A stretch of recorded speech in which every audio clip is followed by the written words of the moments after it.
Shalom, nous allons étudier le Daf Ain Vav dans Masechet Shabbat et nous reprenons donc tout en haut du Daf. Et c'est au sujet de la Mishnah qui avait dit Kosheno Keshen la Tznias, qui en général n'est pas utilisé par les gens, n'est pas mis de côté, n'est pas gardé. Seul celui qui l'utilise sera Chayav. On nous dit que Amar Rabbi Lazar, Hadaloka Rabbi Shimon. Ce qu'on dit ici dans la Mishnah, c'est pas comme Rabbi Shimon ben Elazar. Netanya, comme c'est marqué dans une braïta, Klal Amar Rabbi Shimon ben Elazar, Kol Sheno Keshen la Tznias ven Masnin Kama Ove Urcha Lazé. Ce qui en général n'est pas mis de côté par les gens, si c'est mis de côté par une personne qui, lui, a tendance à lui donner de l'importance, ve'urchar lazé, donc pour lui c'est devenu quelque chose, et pour lui il serait chayav, ve'uba'acher, ve'otzio, et quelqu'un d'autre vient et prend ce même objet et le sort, eh bien, nitrayev ze ve'marshava shelze, la pensée que le propriétaire a mis sur cet objet fait en sorte qu'il devient chayav, même pour l'étranger qu'il a porté. Nouvelle Mishnah, Amotsi Teven Kemelo Pipara. On nous parle ici des différents nourritures pour les animaux, donc la paille, le foin, ce genre de choses. Et on nous dit qu'en fait, en fonction de ce que peut contenir l'animal pour qui c'est destiné, et bien en fonction de ce que sa bouche peut contenir, on aura le chiot de sortie. Donc, Teven, donc ce foin qui est pour donc, les bovins, c'est Teven Kemelo Pipara, c'est l'équivalent donc de ce que contient la bouche d'une vache. Aetsa, donc c'est un autre type de foin pour les chameaux, et bien Kemelo Pigamal, c'est par rapport à la bouche du chameau. Amir Kemelo Pitele, Asavim Kemelo Pi Gedi, donc là aussi c'est pareil. Donc Amir, c'est par rapport aux moutons, Asavim, c'est par rapport aux chevreaux, et Aleshum, Ale Betsalim, Lachim, Kegrogeret, Yeveshim, Kemelo Pigedi. Des feuilles de plantes comme l'ail ou les oignons.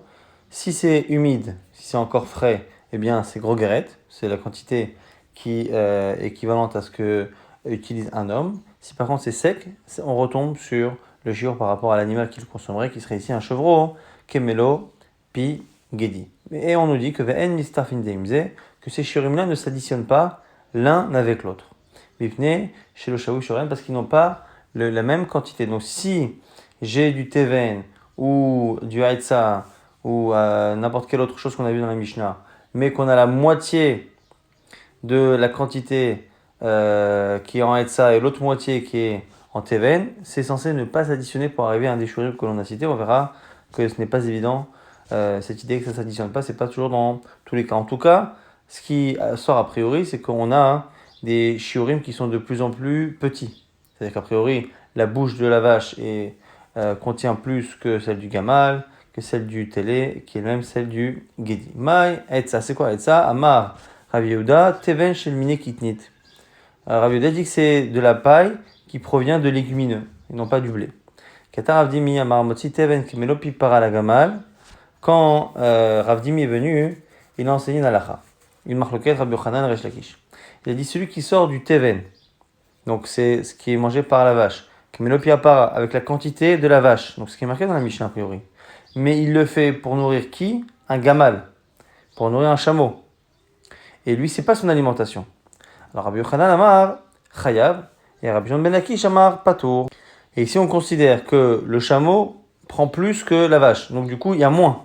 Il y a la quantité pour une vache dans l'espèce que la vache consomme. Le problème, c'est que l'intention, elle est pour un chameau qui, lui, du coup, ne pourra pas prendre une pleine bouchée de cela. Et donc Rabbi Yochanan dit que c'est Chayav, mais Resh Lakish dit que c'est Patour.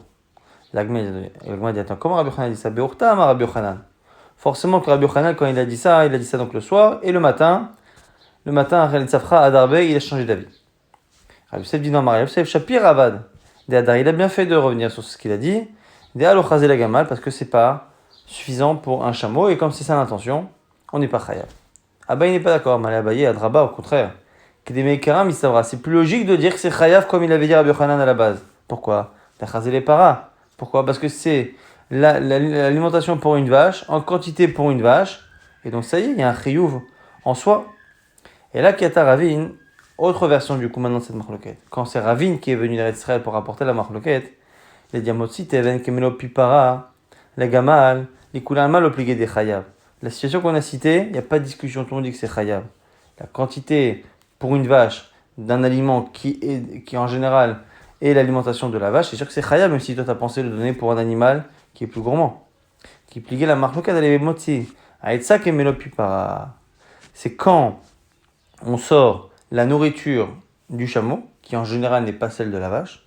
Et la nourriture du chameau, là qu'on appelle aïtsa, si on la sort et en quantité suffisante pour nourrir, en tout cas pour faire une bouchée pour une vache, est-ce que on est chayav? Veifra. Et exactement l'inverse, c'est-à-dire qu'on prend du teven qui normalement est pour la vache, mais cette fois pour le gamal, mais en quantité suffisante pour remplir la gueule du gamal. Là-dessus on a une marloquette. Itmar, Rabbi Yochanan amar patour, Resh Lakish amar chayav. Cette fois Rabbi Yochanan il dit patour et Resh Lakish chayav. Donc dans cette version de Ravine, non seulement la marloquette elle n'est pas sur le même cas, mais on voit que finalement on inverse entre celui qui est chayav, mechayev et celui qui est poter. Finalement c'est Rabbi Yochanan ici qui est poter, Resh Lakish qui dit que c'est chayav. Pourquoi? Parce que même si on a la quantité pour l'animal en question, on est dans une alimentation qui n'est pas son alimentation préférée. Et donc c'est ça la marloquette. Rabbi Yochanan amar patour, achila lida dechak loshme achila, lui pense que le fait que l'animal consomme quelque chose de manière exceptionnelle, de manière contrainte, ça s'appelle pas réellement une alimentation, et donc ça ne peut pas rentrer dans le guéder du rio de Otsa'a. Resh Lakish amar chayev achila lida dechak, lui dit que non, achila lida dechak, shma achila c'est une achila. Amer kimelo pitale, on a parlé de la quantité pour un mouton. Vatania kagogeret, pourtant c'est marqué que c'est grogeret. Par ailleurs dans une braïta, l'agma a dit, tu as raison. Il dit veidi chashuaou. Grogeret et pitale, c'est finalement la même quantité. Aleshum aletsalim lachin kagogeret, yeveshim kimelo piagedi, vemstafim ze imze, ibne sheloshaou beshuranai dans la Mishnah, qu'on ne peut pas additionner les différents aliments pour arriver à la quantité. Et donc, a priori, si je prends par exemple la quantité suffisante pour être mechayev par rapport à une vache, je ne pourrais pas faire ça avec moitié teven ou moitié aïtsa. Amar Rabbi Yossi bar Chanina. Ici, Rabbi Yossi bar Chanina vient préciser, limiter cette règle. En mitztarfin, les chamour shebahen. Ils ne peuvent pas s'additionner et s'ajouter à quelque chose qui est plus strict que aval mitztarfin, les kal shebahen. Mais ils peuvent le faire avec le kal shebahem. Alors ce qu'on appelle ici kal et ce qu'on appelle chamour, c'est les alimentations d'animaux ici qui ont des shiurim de plus en plus petits. Et donc en gros, plus le shiur est petit pour être mechayev, plus c'est quelque chose qui est chamour. Puisque finalement on voit que aïtsa pour le chameau, il faut une énorme quantité pour être chayav. Donc finalement c'est plus kal. Alors que ce qui est donné à manger à un chevreau, à une très petite quantité, on a vu gros guérette, c'est déjà quelque chose qui est mechayev. Donc c'est plus chameau. Et donc, ce qu'on est en train d'expliquer, c'est que quand on a quelque chose, donc par exemple, on a une alimentation qui est faite pour la vache, on a du teven. On n'a pas exactement kemelo pipara. On n'a pas exactement la quantité de teven, mais la petite quantité qui manque pour arriver à kemelo pipara, on la complète pour arriver à ce shiur-là avec un shiur, avec une alimentation qui est plus stricte, qui elle rend chayav plus rapidement, comme aleshum, alebetsalim, ce genre de choses. Eh bien, comme cette quantité-là, elle est mechayevet pour à la base une quantité plus petite, a fortiori qu'elle arrivera à compléter un shiur dans une espèce qui elle normalement est moins stricte. Par contre, à l'inverse, ça ne marchera pas. Ça ne marchera pas. Si je suis en train de compléter mon shiur pour un chevreau, je ne pourrais pas compléter avec du teven parce que le teven, lui, il est moins entre guillemets puissant dans sa chumra. Donc ça, c'est ce que tu as Rabbi Yossi bar Chanina. En misarfin lachamor shebahem, aval misarfin ekal shebahem. La Gemara dit vekol delo shavu bishurayu mim mitztarfe. La Gemara se pose la question sur ce principe-là de ne pas être metzaref, ce qui n'est pas dans le même shiur. On rapporte une Mishnah ve'atnan abeged shalosh al shlosha ve'asak arba al arba ve'aor hamesh al hamesh mafetz shesh al shesh. On nous explique ici que les différents tissus eh bien, ont des dimensions pour devenir Mekabel Touma qui dépend de l'utilisation que l'on peut avoir de chaque tissu. Donc, un tissu pour un vêtement, c'est 3 sur 3. Un sac, c'est 4 sur 4. Une peau, c'est 5 sur 5. Et Mefetz, pour séparer en général deux endroits, on dit que c'est donc 6 sur 6. Bon, en tout cas, on dit là-dessus, Vitaner Allah, Abeg et Vasak vers Or. Vers Or va même fait Mitzarfim, que des fois, il y a des tirofim possibles et imzé. On peut les additionner. Bien, Rabbi Shimon précise, Mata 1, pourquoi on peut les additionner pour arriver à un shiur? Il vient chez Royim, l'itma moshav. Parce que ils peuvent être tamés par rapport au fait de s'asseoir, c'est-à-dire qu'on peut les utiliser de manière exceptionnelle, mélangés, pour faire un moshav. Ta'ama aderoyim litma moshav, aval en raoui litma moshav lo. On a bien l'impression ici que quelle que soit la rigueur des uns avec les autres, si on doit les additionner, c'est parce que d'une certaine manière, quand on n'a pas le choix et qu'on veut poser sur une selle un tissu, eh bien on ne se prend pas la tête et ça ne nous dérange pas que le tissu soit à moitié fait en bégued et à moitié fait en or et ainsi de suite. Donc il faut, a priori, pour faire un tirouf, une utilisation de la Gemara dit. Et alors quoi? Amarava, Achanami, Chazia, les dogmas chez nous aussi, dans les différentes espèces de foin et de sons qu'on donne aux animaux, là aussi, ça peut arriver que parfois on les mélange pour les vendre. Quand quelqu'un veut montrer qu'il peut vendre un peu de toutes les espèces qu'on peut donner aux animaux, eh bien il attend, ça fait une sorte de bouquet dans lequel il met du haïtsa, du ramir, du teven, il met un peu de tout. Et donc c'est pour ça que comme ça peut être mis ensemble, c'est comme ça que théoriquement ça peut être mistaref, mais comme on l'a vu, c'est mistaref dans un sens et pas dans l'autre, avec le chamon et pas avec le kal. Celui qui sort de la nourriture en quantité de grogeret, il est chayav. Et c'est mitzaref du coup, parce que mipne chez Shavu Beshoreh. Puisque tous les aliments sont dosés entre guillemets à grogeret, on sera chayav avec grogeret. Si ce shiur-là de grogeret est composé à moitié d'un aliment X et à moitié d'un aliment Y, ça marche, ça s'additionne, puisque les deux ont le même degré de chumra qui est grogeret. Chutz miklipatan, mais on exclut dans les aliments en général la klipa, l'écorce, garinehem, les grains, oxehem, la queue en général des fruits, vesuban, umursenan, et également tout ce qui est comme ça dans les épis, soit les écorces, soit la queue vraiment des épis ou ce qui ressort quand on tamise la chose. Donc en gros, tous les déchets qui ne se mangent pas ne sont pas inclus dans la quantité de grogeret. Rabbi Yuda Omer, Chutz Mikliper Adashim, Shemit Bashlom, Meshlot Aimaen, nous dit Rabbi Yuda, il y a quand même une exception à cette règle, c'est la peau des lentilles, qui comme elle est en général cuite avec les lentilles, eh bien elle rentre dans le shiur de grogeret. On nous dit maintenant, Vesuban ou Mursenan, l'homme istarfin. On a dit que Soubin et Morsan, ça ne s'additionne pas à la quantité de grogret. La Gemara s'étonne, pourtant c'est marqué Chameshet, Revaim Kemach, Ve'od, Chavim Bechala. Le chiyou pour prélever la chala, c'est Chamesh Revaim Kemach. C'est cette quantité-là de Chamesh Revaim Kemach. Et cette quantité-là de farine, on la mesure comment? On la mesure avec les déchets.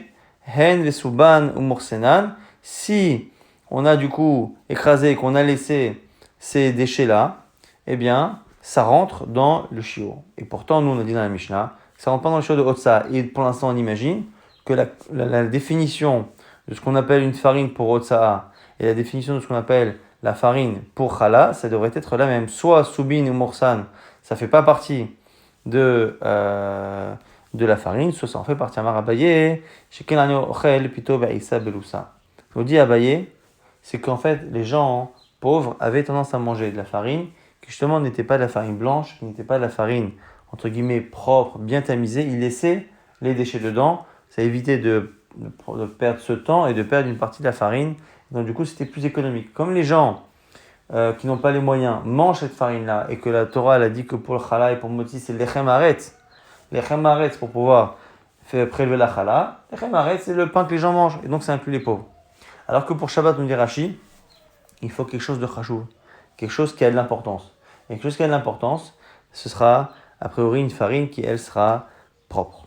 Rabbi Yuda Omer, Chos Mikliper Adashim, même Dashlot, il avait dit, Rabbi Yuda, il y a une exception, que les lentilles, on compte la peau qu'il y a autour comme faisant partie du shiur. Adashim in, Pauline Lo, comme il a dit que la seule exception, c'est les lentilles, Ça donne l'impression que les fèves, par contre, on ne compte pas. La poviat, quand c'est marqué Rabbi Omer, chosmi klippé poulin verdachim. Pourtant, Rabbi a dit par ailleurs qu'il y a aussi une exception pour les fèves. Alors en gros, les fèves, qu'est-ce qu'on fait? Est-ce qu'on compte la peau ou pas dans le shiur?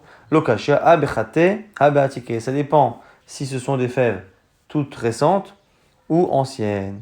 Atike maitama lo amarabeba ou mibne shinirim kezvuim bekara.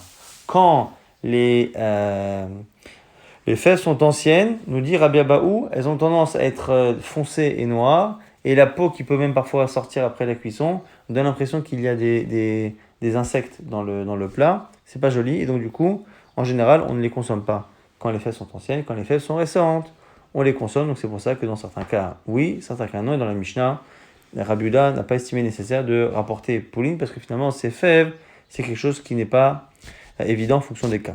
Adra Chalan, Klal Gadol, on a terminé ce très beau période de Klal Gadol, vers lequel on reviendra si Dieu veut. Amotzi Yain, Kede Mizigat Akos. Pour sortir du vin, c'est la quantité de quoi diluer pour un verre. Je rappelle que le vin à l'époque était préservé sous une forme concentrée et qu'on avait donc tendance, au moment où on se servait, à diluer. Donc quand on servait du vin, on appelait ça diluer du vin. Et donc du coup, ici on nous dit que l'équivalent de ce vin concentré, ce qu'on appelle yain chai, ce vin concentré, l'équivalent de ce qu'il va donner pour un verre, eh bien, kede mizikat akos, on est chaya, on verra de quel kos on parle. Chalav pour le lait, kede gemia, l'équivalent d'une gorgée. Des vaches, le miel, kede liten à la katite, c'est de quoi mettre sur une plaie. Donc souvent sur les animaux, là, au niveau du dos, là où on mettait la selle, il pouvait y avoir des petites blessures, on mettait du miel. Shemen kede la sour et verkatan, l'huile, la quantité c'est de quoi, à l'époque souvent on utilisait ça pour la peau, donc de quoi enduire une petite partie du corps. Maïm lo kede la chouv baem et akilor. Maïm c'est pour diluer le produit de kilor qu'on mettait souvent sur les yeux, donc c'est ça la quantité minimum pour l'eau.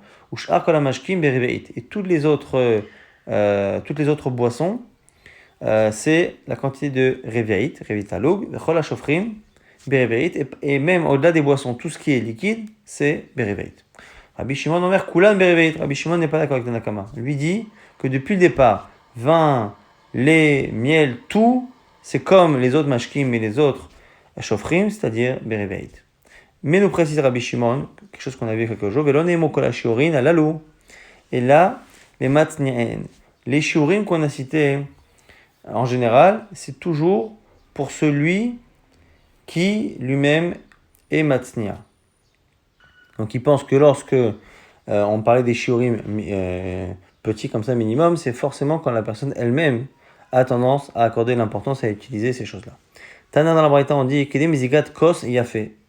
C'est quoi la mizigat kos? C'est un beau verre. Et c'est quoi kos yafé? Kos shel bracha. C'est un kos de bracha. Nous dit Rashi, c'est le kos de Birkat Amazon, le verre de vin de Birkat Amazon.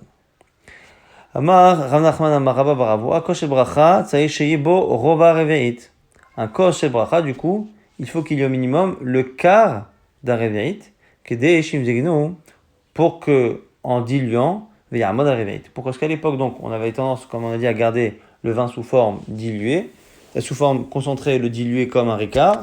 Et donc, du coup, la quantité en général, c'était de mettre 3 portions d'eau pour une portion de vin. Et donc, du coup, comme la quantité qu'il faut pour le verre de Birkat Amazon, c'est reveit à l'aube, eh bien, quand je mets mon vin concentré, je dois mettre le quart d'un reveit, donc rova reveit, pour que, à la fin, quand je mets de l'eau, j'arrive à la quantité. Donc finalement, c'est pour ça que le vin, selon Tanakama, eh bien, il suffit de mettre le quart d'un reveit pour être déjà chaya, parce que le quart d'un reveit avec de l'eau donnera un reveit, qui donnera un kos shel bracha, donc le minimum de ce qu'on peut utiliser pour du vin.